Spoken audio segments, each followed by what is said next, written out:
mars, à Téhéran, 50 000 femmes iraniennes dans les rues, et partout dans le monde, des milliers de femmes qui se réjouissaient de la naissance d'un mouvement de libération des femmes dans un pays islamique. Dès le premier jour, et pendant toute cette semaine de révolution des femmes, 4 d'entre nous étaient avec elles dans les rues. Manifestations, sit-in, discussions, réunions.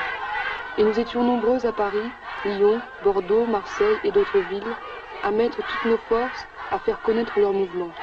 Nous avons transmis jour après jour leur révolte, leur fête, leur violence, leur victoire.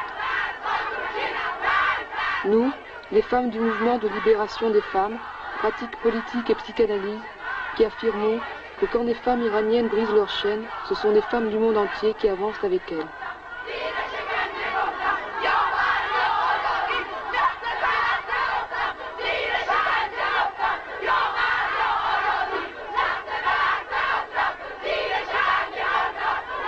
Le 8 mars n'est ni un jour de l'Est, ni un jour de l'Ouest, c'est un jour mondial.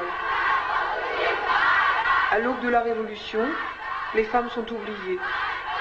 Nous sommes des femmes iraniennes, nous ne resterons pas enchaînées. Sans la libération des femmes, la Révolution n'a aucun sens. D'autres slogans, nous ne voulons pas de voile obligatoire. Les femmes luttent et leurs luttes sont victorieuses. La police a tiré des coups de feu en l'air et essayé de les faire reculer. Les femmes ont crié « Nous n'avons pas peur, nous n'avons pas peur ». Et ce jour-là, dans Téhéran, partout, des femmes discutent passionnément. Une femme qui ne porte pas le voile nous a dit « Manifester dans les rues contre le voile, ça a été l'occasion d'une grande tendresse et d'une grande solidarité entre nous. Le voile, c'est une histoire d'hommes. C'est incroyable. Ce sont toujours les hommes qui défendent le voile. »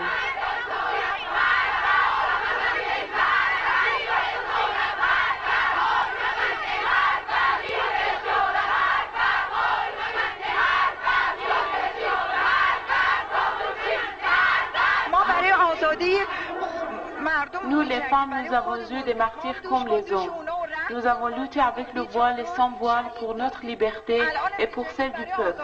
Et si Khomeini continue ainsi, moi qui suis une vraie musulmane, je quitterai ma religion. Qu'est-ce que c'est un chador pour une femme? Oui, ce que ça... Oui, comment ça les entrave, en fait, quel genre de vêtements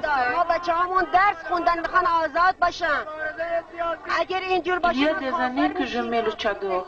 Le tchador m'empêche de bouger, de travailler, de tenir mon enfant par la main. Mais je ne suis pas venue à la manifestation pour ne plus mettre le tchador. J'ai 6 filles et je suis venue pour que mes filles ne soient pas obligées de mettre le tchador, pour que les hommes ne l'obligent pas à le mettre. Je suis venue ici pour défendre mes filles contre le tchador.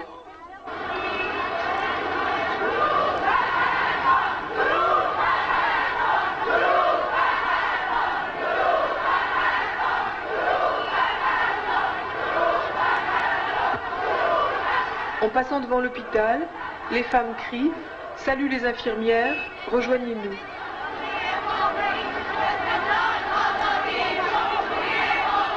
Certains fanatiques religieux ont réagi très violemment aux manifestations des femmes, en les harcelant, en les injuriant et même en les frappant. Sima nous disait « Oui, la semaine dernière, j'étais en danger lorsque je descendais dans la rue parce qu'ils avaient demandé qu'on mette le tchador.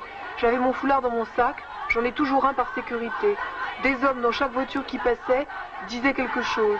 J'ai pensé que s'ils continuaient, j'agirais, je me défendrais. On a déjà fait des manifestations. Il y avait des soldats dans les rues, c'était le danger de mort. Maintenant, on peut marcher devant quelques hommes, on n'a plus peur.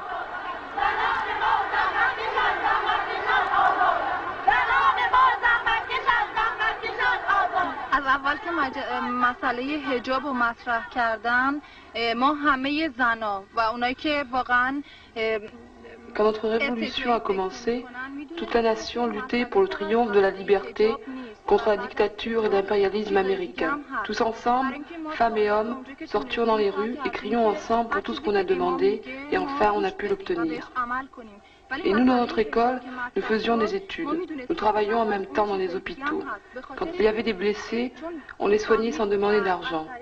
Après, ce jour où l'armée et la garnison s'est rendue et où la révolution a triomphé, nous étions dans les rues. Et puis l'ayatollah Khomeini a dit « Ne faites plus de manifestations, n'allez plus dans les rues ».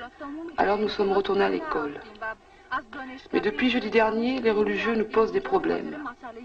Il y a quelques jours que nous sortons dans les rues et nous disons que nous ne voulons pas de voile. S'ils voulaient faire comme ça avec nous, ils devaient nous le dire avant la Révolution. Ils devaient nous dire qu'il y a une égalité entre l'homme et la femme. Nous parlons pour notre droit. Nous parlons pour notre droit égalitaire avec les hommes. Et nous pensons, si nous ne parlons pas maintenant, quand la Constitution sera écrite, ils ne nous accorderont plus rien. Nous ne manifestons pas seulement pour le problème du voile, mais pour tout un ensemble de choses beaucoup plus importantes. Les femmes avocates ont été les premières à réagir et à faire des manifestations, et nous les avons suivies. Maintenant, elles sont en désaccord avec nous. Elles disent que ce problème est résolu. Mais nous voulons poursuivre notre lutte.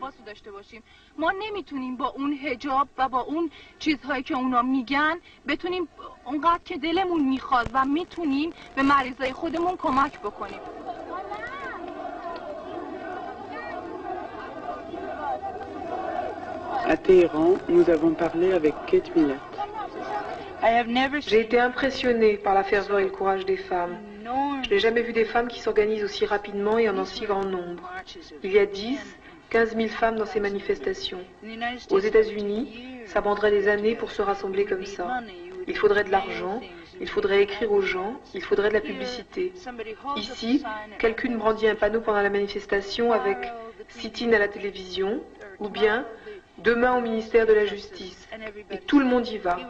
Parce que ces femmes non seulement ont été réprimées pendant très très longtemps, mais ce sont aussi des femmes qui ont fait la révolution. Elles ont été dans les rues, elles savaient qu'elles-mêmes pouvaient être tuées par le Shah et ses troupes. Ce sont celles qui ont eu le courage de sortir face au char, le courage de se soulever. Et beaucoup de femmes m'ont dit que pour leurs droits, elles pourraient se faire tuer, ça ne fait rien, la lutte doit continuer. Je n'ai jamais entendu des féministes dire des choses pareilles.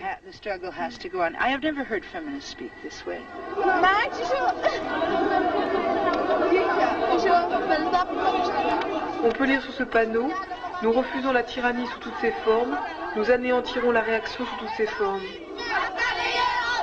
Les lycéennes étaient tellement joyeuses de manifester, ça leur a tellement plu qu'elles ne veulent plus s'arrêter.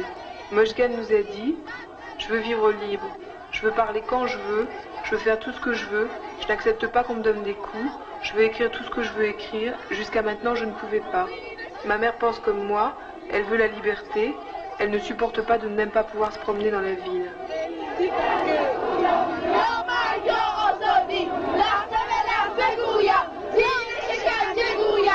Après le 8 mars, de plus belle, les femmes iraniennes ont continué leur lutte. Le samedi 9, il y a eu une réunion à l'université. Le dimanche 10, un sit-in au ministère de la Justice, où les femmes ont déposé des revendications. Dès le samedi, Khomeini était revenu sur ses positions et avait déclaré que le port du voile n'était pas obligatoire. Pour les femmes iraniennes, ça a été la première victoire. Et le 12 mars, de nouveau, de l'université de Téhéran au square de la Liberté, 20 000 femmes étaient dans la rue. Elles nous ont dit « Nous sommes réveillées. Cette manifestation ne concerne pas uniquement le problème du voile. Notre lutte, c'est aussi salaire égal à travail égal, et le droit pour les femmes de travailler, la liberté de la presse, la liberté de parole, la liberté de se rencontrer et de se rassembler. » Avant, les femmes iraniennes n'avaient rien, ou plutôt 4 000 prisonnières politiques. Les femmes se sont politisées depuis la lutte contre le Shah. Les manifestations de femmes sont une prolongation de cette lutte. Nous continuerons jusqu'à la libération complète des femmes. Nous pensons que sans cette libération, aucune révolution réelle ne pourra exister. On voit sur ces images que pour refuser le face-à-face avec les fanatiques religieux, les femmes iraniennes leur tournent le dos, calmement. J'avais envie de te demander pourquoi vous êtes venu là faire un sit-in devant la télévision à Téhéran. Ah bien sûr, parce que vous savez, à la télé ou à la radio, il y a la censure, quoi. Oui. On n'a pas le droit de parler.